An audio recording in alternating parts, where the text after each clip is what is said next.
그런 생활이 우리 신앙생활 속에 있어야 합니다. 그래야만 온전한 회개 기도가 나올 수 있어요. 내가 예수 믿으니까, 내가 목사니까, 내가 장로니까, 권사니까 내가 하는 건 다 옳다는 거예요. 나는 이때까지 한 번도 틀린 적이 없다는 거예요. 사업을 해도 한 번도 망한 적이 없고 내가 뭐 말을 해서 하나도 그대로 안 된 게 없다.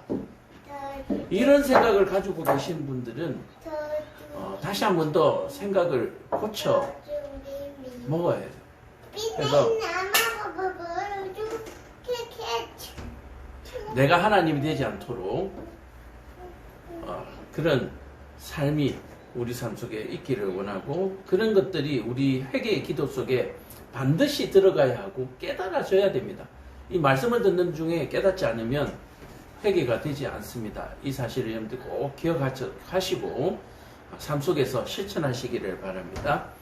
자, 성경 보겠습니다. 오늘 보실 말씀은 사도행전 5장 1절에서 11절, 5장 1절에서 11절까지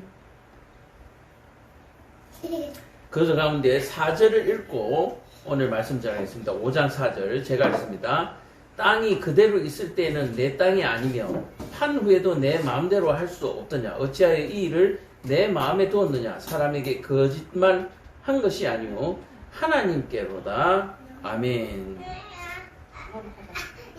자, 광고는 특별한 게 없고요. 드린 예물을 위해서 기도하겠습니다. 사랑과 은혜가 충만하신 아버지 하나님, 오늘도 하나님 앞에 드리는 예물이 있습니다. 주께서 기뻐 받으시고 드리는 하나님의 백성들 복되게 하시고 그 손을 하는 모든 일들이 형통하게 하여 주옵소서. 병 중에 있는, 치료 중에 있는 사랑하는 성도 있습니다. 아버지 하나님 기억하여 주시고 치료하여 주옵소서. 눈물로 기도하는 그 기도 하나님께서 들으시고 응답하여 주옵소서. 승리할 수 있도록 믿음을 허락하여 주옵소서. 하나님께서 드린 이 손길들 위에 복 주셔서 기적으로 삼으시고 표적으로 삼아 주옵소서.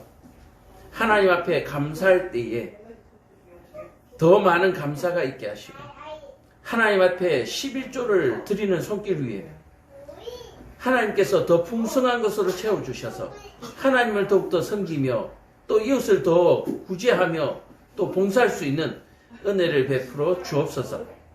주신 물질을 잘 사용하는 자들에게 하나님께서 더 많이 허락하여 주셔서 그 복이 널리 퍼져나갈 수 있도록 이웃과 나눌 수 있도록 은혜 베풀어 주옵소서. 교회는 이 물질을 받아 참으로 하나님의 뜻 가운데 하나님의 사명을 감당할 수 있는 큰 교회가 되어질 수 있도록 하나님 도와 주옵소서. 예수님 이름 받들어 기도합니다. 아멘. 자, 말씀 보도록 하겠습니다. 오늘 말씀 제목은 둘 중 하나만 허락하심. 둘 중 하나만 허락하심. 자, 둘 중 하나만 허락하셨다라고 얘기하는 것은 하나만 허락하고 어떤 것 하나는, 다른 하나는 허락하지 않았다라고 얘기하죠. 둘 중 하나만 허락하셨다라고 얘기하니까 이것을 선택하면 이것만 허락하시고 이건 안 주시고, 이것을 선택하면 이것만 주시고 이걸 허락하시고, 그래서 이걸 하든 상관이 없다 그 말이 아니고요. 둘 중 하나만, 오직 하나만 선택하게 하신 바로 그것이 오늘 본문의 제목의 뜻입니다. 오직 하나만. 오직 하나만. 자, 우리가 삶을 살아가다 보면은 항상 선택의 순간이 오죠. 가장 궁극적으로는 할 것인가 말 것인가, 또는 이걸 할 건가 저걸 할 건가, 저걸 할 건가, 여러 가지 것들 중에서 또 하나를 선택해야 되는 경우도 있고요. 근데 결국은 하나님께서 기뻐하시는 방법은 하나다라고 얘기하는 거야. 하나. 그래서 오늘 말씀을 통해서 우리가 큰 깨달음이 있기를 바랍니다. 오늘 말씀을 우리에게 가장 부담이 되고 가장 신경 쓰이는 부분, 물질, 돈에 대한 얘기입니다. 오늘 이 물질, 돈에 대한 부분을 여러분들이 분명하게 선을 긋지 아니하면 이 세상을 사는 동안에 아무리 열심히 살아도 결국 낭패를 당하게 되어 있습니다. 자, 말씀을 바로 시작해 보도록 하겠습니다. 사도행전 5장 1절. 아나니아라는 사람이 그의 아내 삽비라와 더불어 소유를 팔아 그 값에서 얼마를 감추매 그 아내도 알더라. 얼마만 가져다가 사도들의 발 앞에 두니라고 1절 2절에 시작하고 있습니다. 이 말은 지난주에 4장과 연결되는 부입니다. 사람들이 성령 강림의 그 은혜, 그것을 체험하고 어떤 일이 벌어집니까? 자기들의 소유를 팔아서 이웃들과 나누는 그러한 기적들이 일어나고 있습니다. 사건들이 아니고 기적들이죠. 자기의 소유를 팔아서 이웃들과 나누는 바로 그것이 기적이다. 그래서 이 땅에서 일어나는 가장 큰 기적은 뭐다고요? 사랑이에요. 사랑. 사람이 사랑을 사랑하는 것. 사람이 사람을 사랑하는 것. 사람이 이웃을 사랑하는 것. 그것 이상의 기적은 없습니다. 하나의 예를 한번 들어볼까요? 이 시대에, 예수님 시대에는 물론이거니와 구약의 시대에 가장 우리가 가까이 하기 힘들었던 부분 중에 하나가 뭡니까? 나병 환자들. 나병 환자들은 일반인들이 사는 성 안에 들어올 수가 없습니다. 그를 가까이 하는 것은 저주받는 것이다 생각했습니다. 또 그가 그런 병에 걸린 것이 저주받은 것이라고 생각했습니다. 근데 예수님께서 오셔서 그 나병 환자들을 만지시고 같이 식사하시고 치료를 해주시는 거예요. 무엇입니까? 사랑입니다. 이건 사랑이에요. 어떤 모험도 아니에요. 어떤 도전도 아닙니다. 내가 나병 환자와 식사를 하는 도전 아닙니다. 사랑이에요. 사랑. 그 사랑을 통해서 하나님께 기도하고 그것이 치료되는 모습을 볼 수가 있는 거예요. 자, 이와 같이 자신의 소유를 팔아서 이웃들과 나눈다라고 하는 것은 있을 수가 없는 일이에요. 자, 지금 이스라엘 유다 백성들은 지금 로마의 식민지로 살고 있어요. 예루살렘은 지금 로마의 식민지입니다. 식민지로 살아가면서 뭐 가질 것 다 가지고 누릴 것 다 누리면서 산다라고 하는 것은 있을 수가 없는 얘기죠. 몇몇 로마에 아첨하는 그 일부 무리들 외에는 다 궁핍한 거예요. 노예와 같은 삶을 사는 거예요. 그런 사람들이 자기의 소유를 팔아서 이웃과 나눈다. 나 혼자 우리만 쓰기도 바쁜데 부족한데 이웃들과 나눈다라고 하는 것은 상상도 할 수 없는 이야기입니다. 이 사랑이에요. 왜 이것이 상상도 할 수 없는 건가? 풍족하지 않는 가운데서 나눈다는 것은 바로 내 생명을 나누어 주는 것입니다. 자, 사막에 있습니다. 두 사람이 있습니다. 한 사람은 물통에 물을 가졌고 한 사람은 물통에 물이 바닥이 났습니다. 여기에서 이 물을 나눈다라고 하는 것은 생명을 나누는 것이죠. 바로 이 예수님의 성령을 받아서 자신의 가진 것, 자신의 재산을 팔아서 이웃들과 나눈다라고 하는 것은 생명을 나누는 것입니다. 그러므로 이웃들과 나누는 사람들의 그 사랑을 대수롭지 않게 여기는 것은 굉장히 배은망덕한 일이고 또 죄를 짓는 것입니다. 어떤 사람은 이렇게 얘기합니다. 좀 있으니까 나눠줘도 되지 뭐. 그렇게 생각하시는 분들이 있습니다. 절대 그렇지 않습니다. 하나님께서 그 나누어 주고자 하는 그 사랑의 마음을 주지 아니하면 결코 그런 일이 일어날 수가 없습니다. 그러나 오늘 우리가 보는 이 장면에서는 분명히 나누어 줌에도 불구하고 사랑이 없어요. 그걸 누구만 아십니까? 하나님만이 아십니다. 그러므로 우리는 그저 고맙고 감사할 뿐이에요. 지난주에도 말씀드렸지만 교회에 도적질하고 강도질하는 물질이 허물러 들어왔을 때 교회가 망한다고 그랬습니다. 교회가 망한다고 그랬어요. 근데 목사가 가만히 앉아서 그걸 훔쳐온 것인지 강도질해서 한 것인지 목사는 알 수가 없잖아요, 사실은.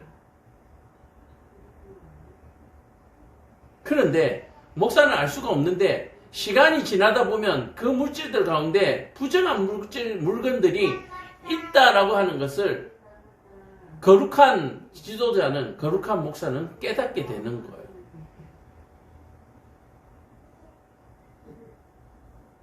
그래서 지도자가 깨어 있어야 된다라고 하는 것은 두말할 나위도 없고요. 그 성도들이 깨어 있지 않냐면 이런 올무에 걸려들게 되어 있습니다. 겉모양은 좋습니다. 헌금을 많이 한다. 구제를 많이 한다. 그런데 겉모양은 그런데 그 속이 시커멓게 썩어 있다면 이 모두를 죽이는 일이죠. 모두를 죽이는 일. 도적질에서 가져온 물건이니까 그 사람은 절대의 죄를 저지른 것이고 그 금은 돈이 들어옴으로 말미암아서 죄 있는 돈이 들어옴으로 말미암아서 교회가 타락하게 되는 거죠. 자, 오늘 아나니아라고 하는 사람, 그리고 삽비라라고 하는 아나니아의 아내 두 사람이 등장하고 있습니다. 이 사람들이 사장에 있었던 것처럼 성령 강림의 사건을 따라서 하나님을 믿는 사람들이 자신의 소유를 막 팔아서 이웃들과 나누는 거예요.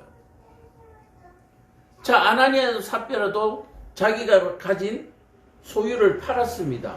이 말은 뭡니까? 지금 그리스도인 안에 예수님을 믿는 사람들 안에 들어온 거예요. 바로 저 같은 사람, 장로, 권사, 집사들, 성도들이라는 얘기예요. 이방인이 아니에요. 교회 안에 있는 사람입니다. 아나니아와 삽비라는 이방인이 아닙니다. 이방신을 믿는, 우상을 믿는 사람이 아니에요. 하나님을 믿는 사람, 바로 교회 안에 있는 사람입니다. 이 교회 안에 있는 사람이 자신의 소유를 팔아서 사도들 앞에 두었는데 판 것을 얼마를 감추고 사도들 앞에 갖다 놓았다라고 얘기하는 거예요. 그리고 그 얼마를 감춘 것을 누구도 알았다? 아나니아의 아내 삽비라도 알고 있는, 그러니까 부부가 알고 있는 내용입니다. 아나니아가 몰래 숨기고 삽비라는 아내는 모르는 상태가 아니고 이 두 부부가 땅을 팔아서 일부를 뺀 거예요. 다른 사람들은 자기 소유를 팔아서 모두 다 팔아서 지금 사도들 앞에 두었거든요. 그것을 보고 이 아나니아와 삽비라도 똑같이 흉내를 낸 거예요. 흉내를. 자, 우리는 이 사실에 대해서 이게 뭐 잘못됐나? 라고 얘기하는 거예요. 왜냐하면 노골적으로 얘기 드리면 그런 거예요. 11조. 우리의 수입의 열의 하나를 하나님 앞에 드리는 11조. 온전한 11조를 드리고 있는 사람 과연 몇이나 될까? 온전한 감사. 하나님께서 감동을 주신 감사가 있습니다. 하나님께서 주신 은혜가 있어요. 그것에 대한 감사의 가치를 논한다라고 하는 것은 말이 안 되지만 하나님께서 그 은혜를 주실 때 그 감동을 주신 감사의 분량이 있어요. 그 감사의 일부를 숨기는 거죠. 빼는 거죠. 뭐 여러 가지예요. 그러니까 지갑을 열었다가 얼마를 잡았다가 보니까 너무 많아서 일부를 뺀 것과 같은 거죠. 그래서 헌금은 될 수 있으면 주일날 교회에 와서 지갑에서 꺼내서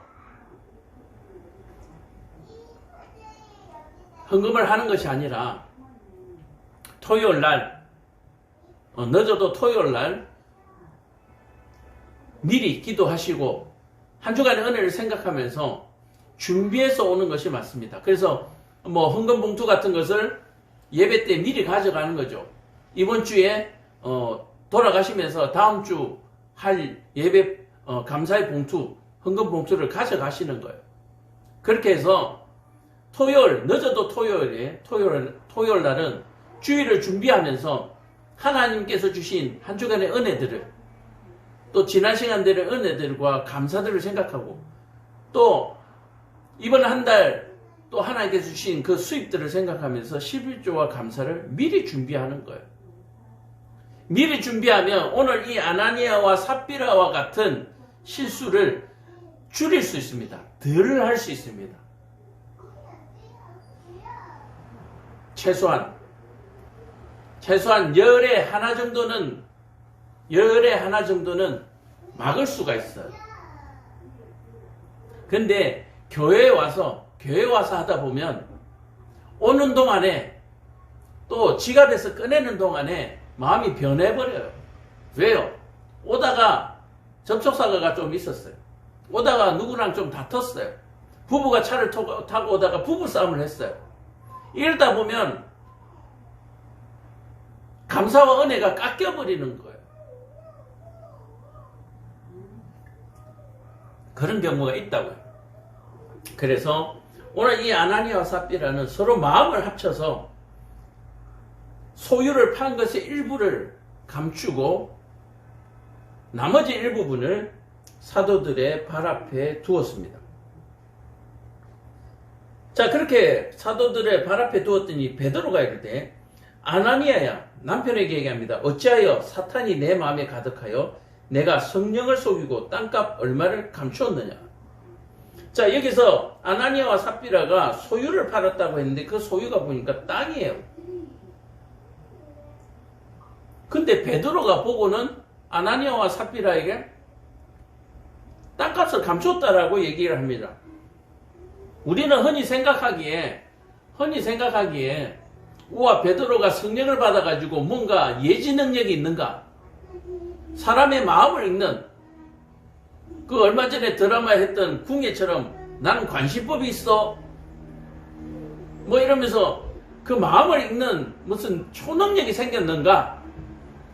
라고 생각을 하겠지만, 가만히 보면은 이거는 뻔한 거예요. 아나니아와 삽비라가 어떤 땅을 얼마나 팔았는지 이미 소문이 났어요. 소문 나지 않겠어요? 그러면 그것을 가져오면 돈이 비는지 안 비는지 훤히 알죠. 그리고 아나니아의 얼굴을 보면 또 어느 정도 알잖아요. 그래서 이게 관심법이나 초능력으로 맞춘 건 아닌 것 같아요. 그냥 아는 거예요. 그냥 알아. 얼마에 파는지 뻔히 아는 거예요. 그러면서 4절에 얼마를 감추었느냐 하면서 땅이 그대로 있을 때는 내 땅이 아니며 판 후에도 내 마음대로 할 수 없더냐. 어찌하여 이 일을 내 마음에 두었느냐. 사람에게 거짓말하는 것이 아니오 하나님께로다 라고 얘기를 합니다. 자, 이 말이 조금 어렵죠. 땅이 그대로 있을 때는 내 땅이 아니며 판 후에도 내 마음대로 할 수 없더냐. 자, 이 땅은 누구의 땅입니까? 아나니아와 삽비라의 땅입니다. 뭐 삽비라는 여자니까 여자 소유는 없으니까 남편의 소유로 합시다. 아나니아의 땅이라고 얘기합시다. 자기 땅이에요. 자기 땅인데도 뭐요? 자기 마음대로 할 수 없다. 무슨 얘기입니까? 이 남의 땅이라는 얘기죠. 네가 남의 땅을 팔아왔느냐? 네가 도둑질을 하였느냐? 도둑물건을 하였느냐? 라고 얘기하는 거예요. 결국 네가 도둑놈이구나 라고 얘기하는데 결국은 뭡니까? 땅을 판 일부를 뺐잖아요. 그러니까 도둑질한 거죠. 그러면서 하는 말이 이것이 사람에게 거짓말한 것이 아니고 하나님께 거짓말했다. 그냥 베드로가 바로 맞춰버렸죠. 자, 땅이 내 것이면 내 마음대로 할 수가 있죠. 그 땅을 팔았습니다. 팔았으면 내 마음대로 할 수 있습니다. 그런데 뭐요? 땅에 판 일부의 돈을 뺐습니다. 이 뺀 마음이 누구의 마음이라고요? 아나니아와 삽비라의 마음이 아니라는 거예요. 누구의 마음입니까? 마귀에게 그 마음이 욕심이 그것을 탐하게 만들어 버린 거예요. 그래서 그 욕심에게 마음을 뺏겨서 돈을 숨긴 거죠.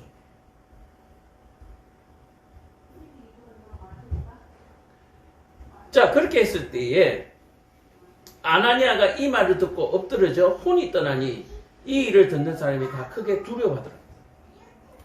베드로가 아나니아에게 그렇게 딱 얘기했더니 아나니아가 그 자리에서 급사를 해버렸어요. 갑자기 죽어버렸어요. 혼이 떠났다는, 죽은 거예요. 베드로가 땅을 판 돈을 빼돌렸다고 이 나쁜 놈에서 매를 때려서 죽인 것도 아니에요. 옥에 가두어서 고문당해서 죽은 게 아니에요. 너 왜 그랬냐? 너 하나님께 거짓말했구나 라고 했는데 거기서 그냥 꼬꾸라져서 죽어버린 거예요. 이게 베드로의 능력일까요? 이 베드로의 능력이 아니죠. 생명은 누구의 것입니까? 여호와 하나님의 것이니까. 베드로의 말을 통해서 아나니아가 심장마비가 온 거예요. 어떻게 알았지? 덜컥 네가 하나님을 속였구나. 그러니까 이 아나니아와 삽비라가 예수 믿는 사람은 맞았어요. 예수 믿는 사람은 맞는데 자기가 거짓말을 한 것이 들키니까 그냥 거기서 혼절하여 죽어버린 거예요. 자, 그러면 생명은 하나님의 것이라고 했으니까 아나니아가 죽은 것은 뭐요? 하나님이 그 생명을 가져가신 거죠. 하나님 너무한 거 아니에요? 자, 이것 때문에 난리가 나는 거예요. 이단이나 사입에서는 전 재산을 팔아라, 안 가져오면 죽는다, 막 협박을 하고 겁을 주니까 사람들이 막 재산을 갖다 팔잖아요. 이 말씀 가지고.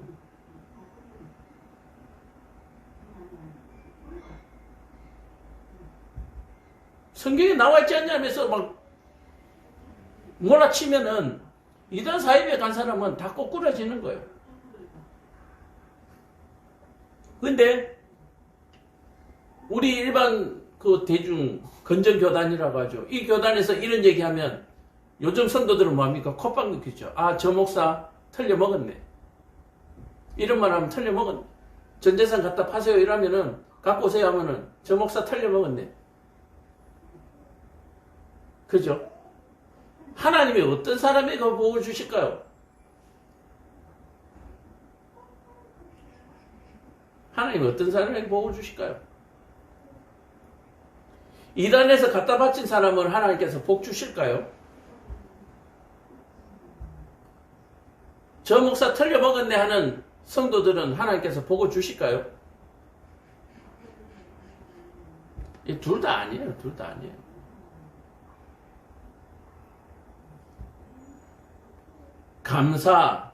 감사의 분량이라든지 이런 부분들은 하나님께서 주시는 감동입니다. 하나님께서 주시는 성령도 하나님께서 주시는 감동이에요. 그래서 성령을 받았을 때 자신의 재산을 팔아서 이웃과 나누는 것은 자기가 하는 일이 아니에요.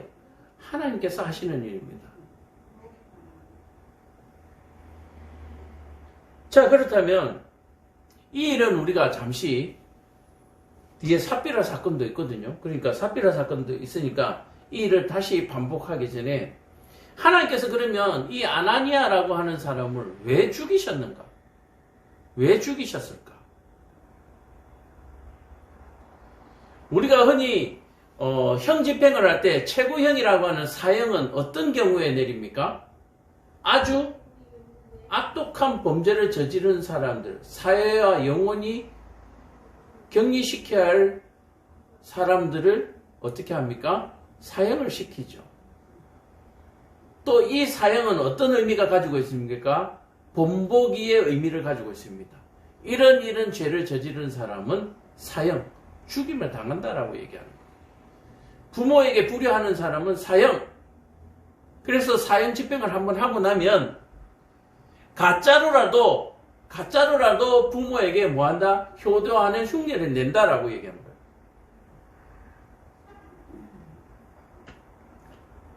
자, 그렇다면 이 아나니아와 삽비라는 성령, 두 번째 성령 강림 사건 이후에 사람들이 자신의 소유를 팔아서 이웃들과 나누고 그 가난한 자가 없도록 하는 이런 어떤 모든 풍조와 시류 속에서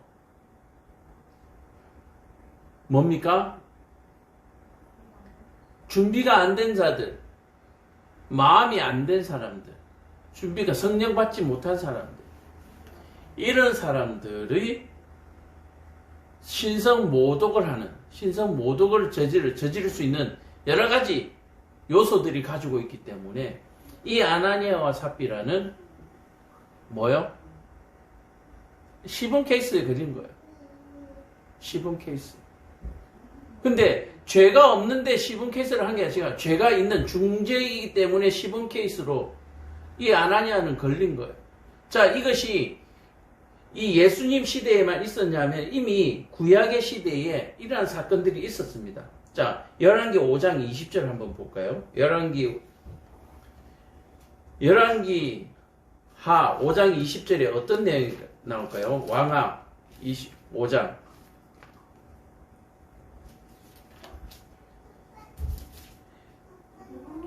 자, 열왕기하 5장의 내용에 보면은 어떤 내용이냐면은 나만 장군이 나옵니다. 아람의 군대왕 나만이 나와요. 이 나만 장군이 굉장히 충성스럽고 전쟁도 잘하는 사람인데 문제는 이게 이방인의 장군이라는 얘기예요. 근데 이 이방인의 장군인데 이 장군이 나병에 걸렸어요. 큰일 났죠. 정말 전쟁 영웅이고 나라에서 추대받는 사람인데 나병에 걸렸어요. 이 나병에 걸리면 뭐 명예고 뭐고 없죠. 그냥 뭐 사람들에게서 사회 속에서 그냥 제외되는 거죠. 자, 그래서 이 나만 장군이 이 나병 때문에 숨기고 있는 상태에서 이스라엘의 여종을 종으로 대고 있었던 거예요. 그래서 이 여종이 하나님의 사람 엘리사에게 가면은 이 병을 고칠 수 있습니다라고 나만에게 소스를 줘요. 자, 이 나만 장군이 높은 사람입니다. 그런데 이방 종교를 믿는 사람이에요. 하나님을 믿지 않는 사람입니다. 그런데 이방인들의 특징은 뭐냐면은 자기한테 좋다 그러면 다 믿는 게 이방인의 특징이죠. 우리 하나님을 믿는 사람은 하나님 외에는 아무것도 안 믿습니다. 자기를 아골골짜기 빈들에 갖다 쳐박아도 하나님 믿는 사람은 하나님만 믿어요. 근데 이 이방인들은 다르죠. 자기한테 좋다 그러면 믿는 거예요. 그래서 이 이스라엘의 여종이 엘리사를 찾아가면 된다라고 하니까 그게 또 혹했지만 뭐 엘리사가 나만 장군에게 좀 어느 정도 신뢰를 주는 사람이었겠죠. 신뢰를 주니까 그래도 한번 들어보고 또 듣고 또 믿어주고 그리고 자기의 종교심에 따라서 엘리사에게 찾아갑니다. 엘리사에게 찾아가가지고 나만 장군이 어떻게 얘기합니까?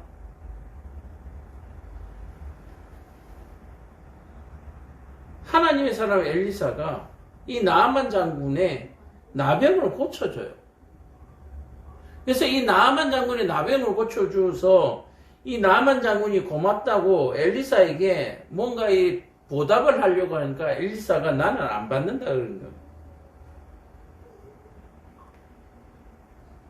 그런데 5장 20절에 보면 하나님의 사람 엘리사의 사원 게하시가 스스로 이르되 내 주니 이 아람 사람 나만에게 면하여 주고 그가 가지고 온 것을 그의 손에서 받지 아니하였도다. 여호와께서 살아계심을 두고 맹세하노니 내가 그를 쫓아가서 무엇이든지 그에게서 받으리라 하고. 자, 하나님의 사람 엘리사는 그런 답례를 받지 않겠다고 했습니다. 누가 했기 때문에요? 하나님께서 하신 일이기 때문에. 나만을 통해서 하나님께서 하실 계획이 있었기 때문에 나병을 씻어준 거잖아요. 이 나만을 씻어줌으로 말미암아 이 나만에게는 하나님이 어떤 분입니까? 살아계신 분이며 질병을 고치시는 구원의 신으로 믿어지게 되는 그런 중요한 사건이거든. 그런데 이 엘리사의 사원 게하시라고 하는 놈이라고 해도 되죠. 뭐냐면은 여호와께서 살아계심을 두고 맹세한다. 내가 그를 쫓아가서 무엇이든지 그에게 받으리라. 게하시, 엘리사의 사환 게하시가 뭐 한 일이 있습니까? 근데 자기가 뭔 통뼈로 여호와께 살아계심을 맹세하고 받아내겠다. 아니, 나아만 장군이 답례를 하라고 하니까 아유 나는 못해. 그렇게 하고 감사도 없고 막 그렇게 막 버릇 없이 하고 그렇게 갔으면은 게하시가 찾아가서 내가 이 분명히 하나님의 이름을 두고 내가 이 감사를 받아내겠다. 이 말이 되죠. 근데 나아만은 스스로 자기에게 이 이루어진 일이 너무나 감사해서 어떤 보답이라도 하고 싶어서 엘리사에게 이런 물건들을 가지고 왔는데, 보답의 물건들을 갖고 왔는데 엘리사가 뭐 하지 않는다? 받지 않으니까 게하시가 뭐요? 내가 하나님의 이름을 두고 내가 받아내겠다. 제 뭐냐면 엘리사를 무시하는 거죠. 자, 그렇게 해서 이 게하시가 쫓아가가지고 답례품 일부를 좀 받아내요. 자, 이 받아내는데 이 받아내고 돌아오니까 엘리사가 이미 아는 거예요. 오늘 본문의 베드로 같이. 왜 그렇게 했습니까? 게하시가 어디를 갔다 오더니 귀에 걸린 거예요. 입에 걸린 거예요. 답례품을 받아왔으니까. 엘리사가 이르되 한 사람이 수레에서 내려 너를 맞이할 때에 내 마음이 함께 가지 아니하였느냐. 지금 어찌 은을 받으며 옷을 받으며 감람원이나 포도원이나 양이나 소나 남종이나 여종을 받을 때이냐. 이미 엘리사가 알고 있는 거예요.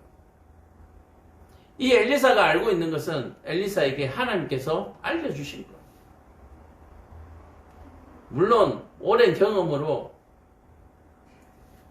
느낌적으로도 알 수 있겠지만 엘리사에게 알려주셨어요. 그러므로 나아만의 나병이 내게 들어 내 자손에게 미쳐 영원토록 이르리라 하니 게하시가 그 앞에서 물러나오매 나병이 발하여 눈같이 되었더라. 나아만 장군에게서 없어졌던 나병이 엘리사의 사환 게하시에게 그대로 전염되어 버렸어. 그리고 그것이 자손에게 영원토록 이를 것이다 라고 하나님의 저주가 입혀졌습니다. 자, 구약의 시대에도 이 물질에 관한 부분에 있어서 하나님께서 뭐하지 않으셨다? 용서하지 아니한 부분을 기록에 남기고 있습니다. 그러므로 베드로가 아나니아에게 이루어졌던 이 일은 베드로가 한 일도 아니거니와 하나님의 진노를 사기에 조금도 부족함이 없는 범죄에 해당한다라고 얘기를 하는 거예요. 자, 이것도 너무하다 하시면 또 하나의 사건이 있습니다. 여호수아서 9장에 보면, 좀 더 앞으로 가서 여호수아서 9장을 보면 어떤 내용이 나오느냐. 이스라엘이 드디어 여호수아를 필두로 해서 가나안 정벌에 들어갑니다. 요단강을 건너왔습니다. 요단의 서쪽 지역을 점령하고 난 이후에 이제 강을 건너서 요단의 동쪽을 점령하고 난 이후에 요단의 서쪽 요단강을 건너왔습니다. 건너와서 여리고성을 함락을 했어요. 정말 견고하고 튼튼해서 도무지 저것은 난공불락의 성이다 라고 했던 부분을 여리고성을 무너뜨렸습니다. 이 여리고성을 무너뜨린 이후에 이스라엘 백성들의 사기가 하늘을 찌르듯이 올라갔어요. 그래서 여호수아가 여리고성 옆에 있는 아이성을 정탐꾼을 보냈습니다. 근데 아이성에 가보니까 여리고하고는 비교가 안 되는 거예요. 정탐을 하고 온 정탐병이 한 3,000명쯤 가면 아이성은 충분히 함락할 수 있습니다. 보내주소서. 그래서 여호수아가 올라가라 했는데 올라갔다가 완전히 두들겨 맞고 쫓겨서 후퇴하고 돌아왔습니다. 자, 이렇게 돌아왔을 때 여호수아가 하나님 앞에 기도하기 시작합니다. 하나님, 어찌 된 일입니까? 저 견고한 성 여리고성도 무너뜨렸는데 저 조그만 아이성에서 이스라엘이 대피하고 돌아왔습니다. 지금 이스라엘의 사기가 땅에 곤두박질 쳤습니다. 그렇게 기도했을 때 하나님께서 뭐라고 얘기하셨냐면은 여리고 성을 무너뜨린 이후에 모든 것을 태워서 하나님 앞에 드리도록 하라. 그래서 재물이든지 뭐 짐승이든지 사람이든지 한 명도 남기지 말고 진멸전쟁하고 또 거기에서 아무것도 취하지 말라라고 했습니다. 전리품을 챙기지 말라라고 얘기했어요. 그런데 여호수아가 기도하니까 너희 중에 내 명령을 어긴 부정한 자가 있다라고 얘기하는 거예요. 그 부정한 자가 누군가 했더니 아간이라고 하는 자인데 이 아간이 전리품으로 챙기지 말라고 했는데 재물을 챙긴 거예요. 그리고 자기 장막 밑에다가 땅에다가 묻어놓고 모른 척하고 있었어요. 아무도 모르겠지. 근데 하나님께서 그렇게 얘기를 하니까 여호수아가 사람들을 불러놓고 한 명씩 추구해서 색출해서 찾아내니까 아간이라는 사람이 잡혔고 이 아간이 드디어 실토를 하는데 내가 얼마 가져왔습니다. 가져왔는데 사실은 이거 하나님 앞에 드리려고 가져왔다. 거짓말을 하는 거예요.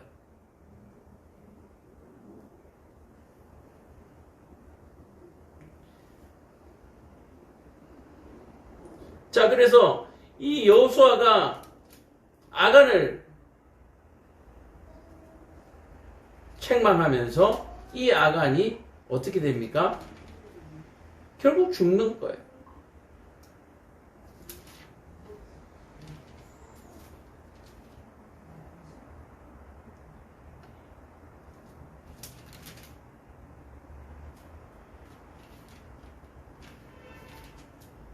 자, 그래서 여호수아서 7장에 보면 7장 9장이 아니고 7장에 있습니다. 7장 26절에 보면은 그 위에 돌 무더기를 크게 쌓더니 오늘까지 있더라. 여호와께서 그의 맹렬한 진노를 거치시니 그러므로 그곳 이름을 오늘까지 아골 골짜기라 하더라. 아골 골짜기가 어떤 골짜기입니까? 괴로움의 골짜기라는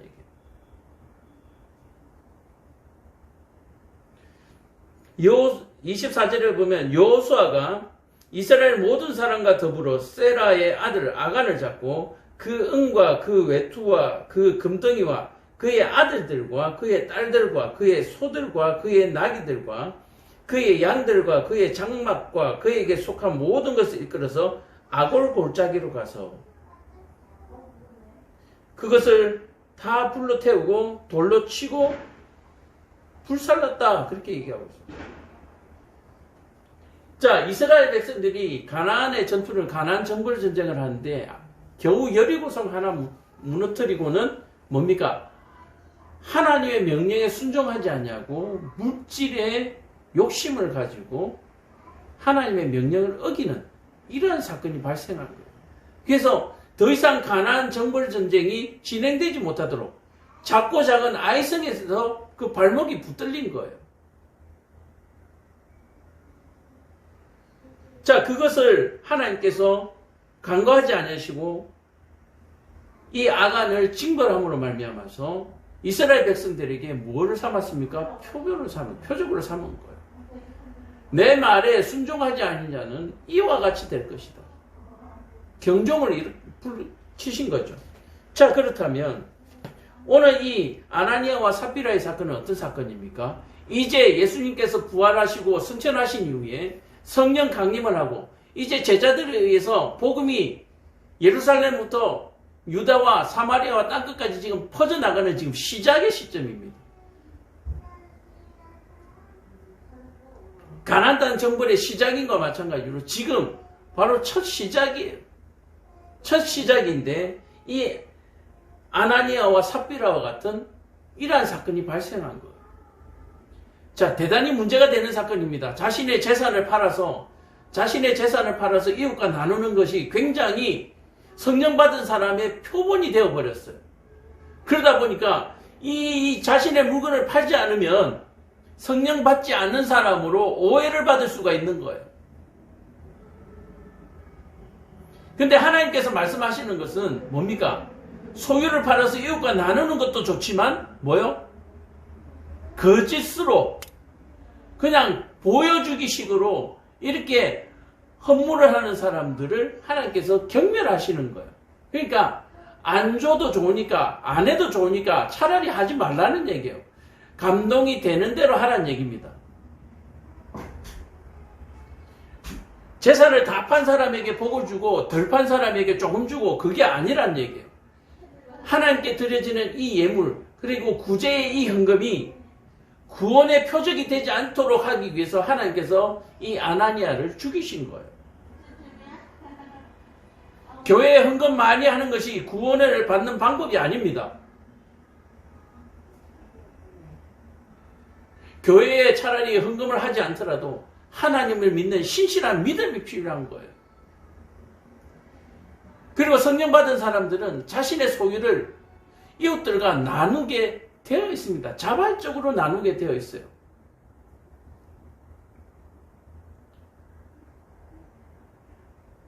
자, 이러다 보면 어떤 일이 발생하냐? 당신은 성령 받았습니까? 그리고 그 성령 받은 증거를 보이라고 얘기를 합니다. 성령을 받은 증거는 물질에만 나타나는 게 아니에요. 다른 방법으로도 나타납니다. 하나의 방법으로 나타나는 게 아니에요. 빚을 내서 헌금을 하고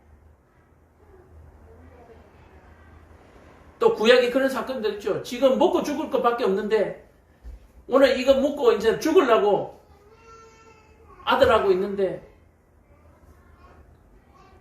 그걸 주의 종을 섬겼더니 넘치도록 또 부어주시고 하는 이런 일들이 있잖아요.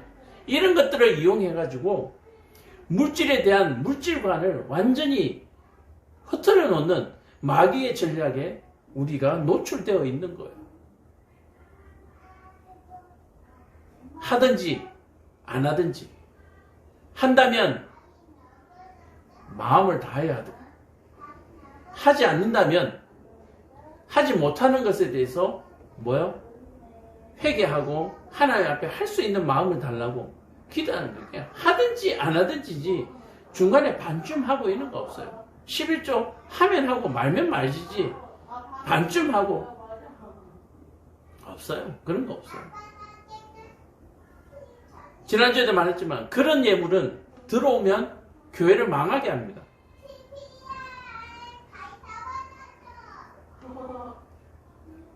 자, 이 아나니아가 엎드려서 죽었는데 젊은 사람들이 일어나서 시신을 싸서 매서 산사를 지냈습니다. 죽었으니까 어쩔 수 없죠.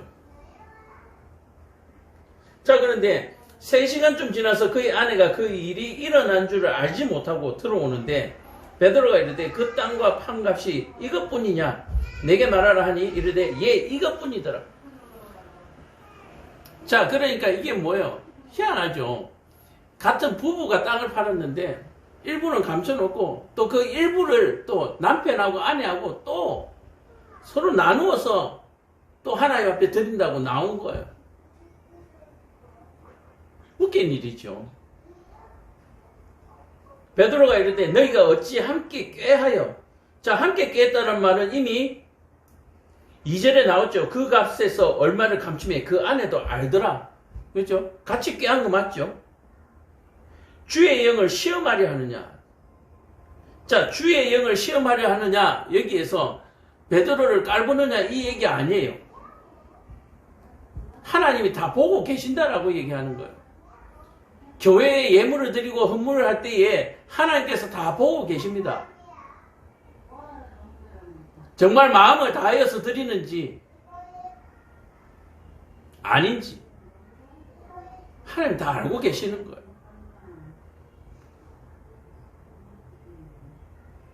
그래서 이 아나니아와 삽비라를 통해서 더 이상의 이런 불상사가 없도록 하기 위해서 하나님께서 그 생명을 거두어 가셨다라고 얘기를 하는 거예요. 만약에 이걸 그냥 하나님께서 그대로 내버려 두시면은 많은 사람들이 아나니아와 삽비라 같이 할 겁니다. 그러면 교회는 풍성해지겠죠. 그러나 마지막 심판에 대해 어떻게 됩니까? 하나님이 나 너 모른다. 나 받은 적 없다라고 얘기하는 거예요.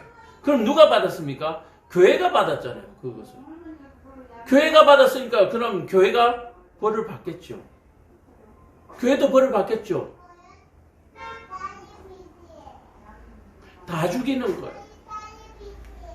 이스라엘 가나안 점령 때에 아간이 그 물건을 감춤으로 말미암아서 어떻게 됐습니까? 아이성에 올라갔던 병사들이 죽었잖아요. 한 사람의 부정함 때문에 모두가 죽는 거예요. 모두가.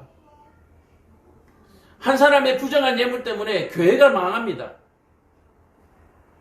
한 사람의 그 부정한 물질을 받아서 교회가 좋아.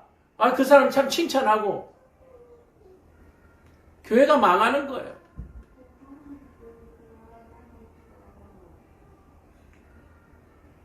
감사헌금 조금 하는 것보다 땅 팔아가지고 일부라도 가져와서 감사헌금보다 훨씬 많을 거 아니에요. 교회는 감사하죠. 좋죠. 근데 그게 망하는 길이라고요.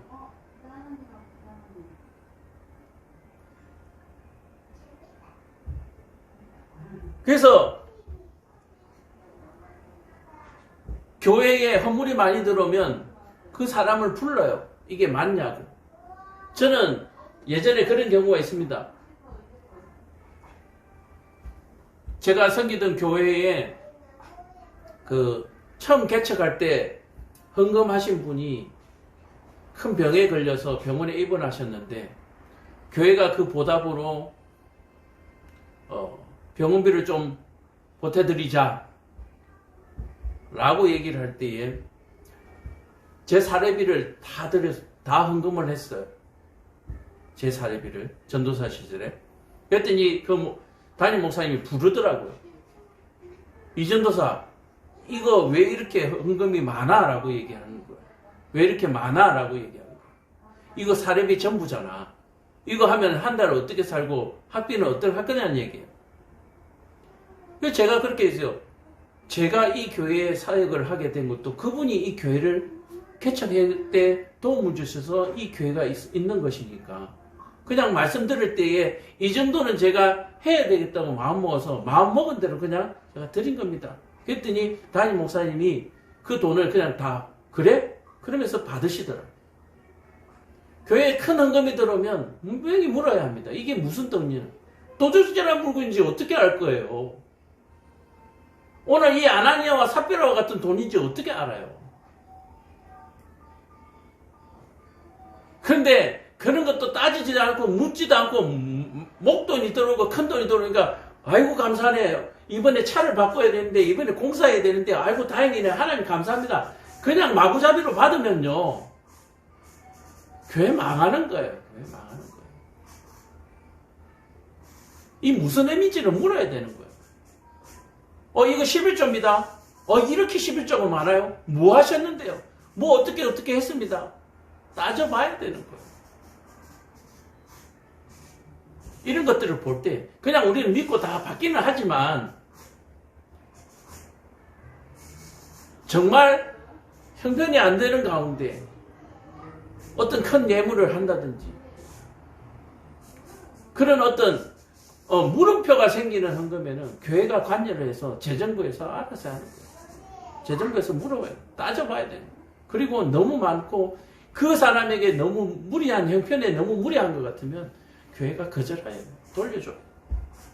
그거는 받고 다시 구제 형식으로 돌려줘도 되고 어떻게든지. 지금 교회의 물질을 어떻게 드리고 또 교회는 그것을 받아서 어떻게 사용해야 하는지를 오늘 본문을 통해서 보여주고 있는 거예요. 오늘 이 아나니아와 삽비라도 속이고 들어와서 그대로 그 자리에서 또 죽었어요.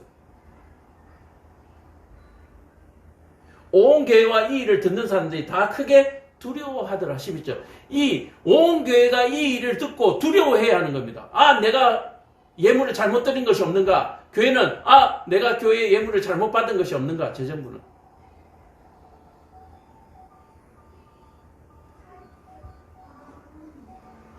묻는 거예요. 교회 형편이 어려우니까 막 받는다. 그러지 마세요. 어려운 거 그거 조금 받는다고 해서 형편 풀리지 않아요. 똑같아요.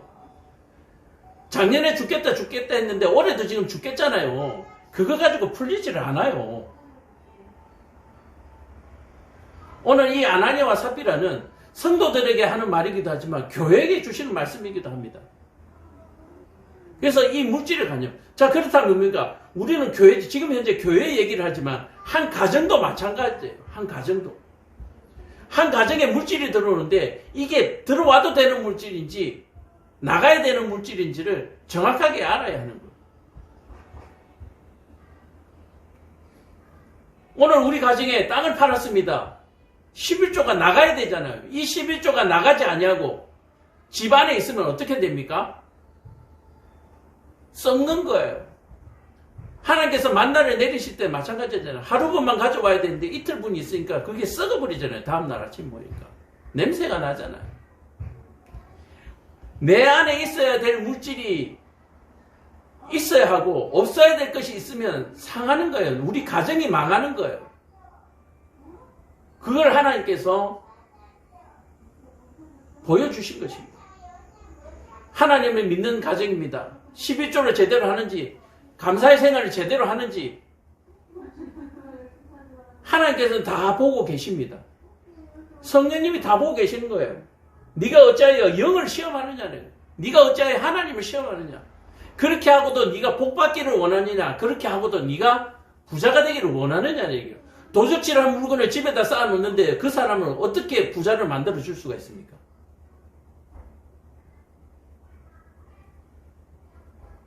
오늘 이 아나니아 삽비라의 헌금 물질 사건을 통해서 교회가 다시 한 번 더 반성하고 가정이 다시 한 번 더 반성하고 개인이 다시 한 번 더 반성해서 참으로 하나님께 범죄하는 일이 없도록 우리가 최선을 다해야 될 줄로 믿습니다. 아간의 사건을 본 것과 같이 다 죽어요. 다 죽어요. 부모가 잘못하면 그 자녀들이 다 죽어요. 게하시의 사건을 본 것처럼 부모가 잘못하면 자녀들이 고통을 당합니다. 그 고통을 통해서 대대로 저 사람의 조상은 아간이야, 저 사람은 하나님 앞에 범죄한 자야, 낙인이 찍혀버려요. 내 잘못을 통해서, 내 잘못 때문에 이스라엘 백성 군대 3,000명이 올라갔다가 작은 아이성에서 망하고 내려와요. 대패하고 내려와요. 혼비백산하고 내려와요. 한 사람의 부정함 때문에.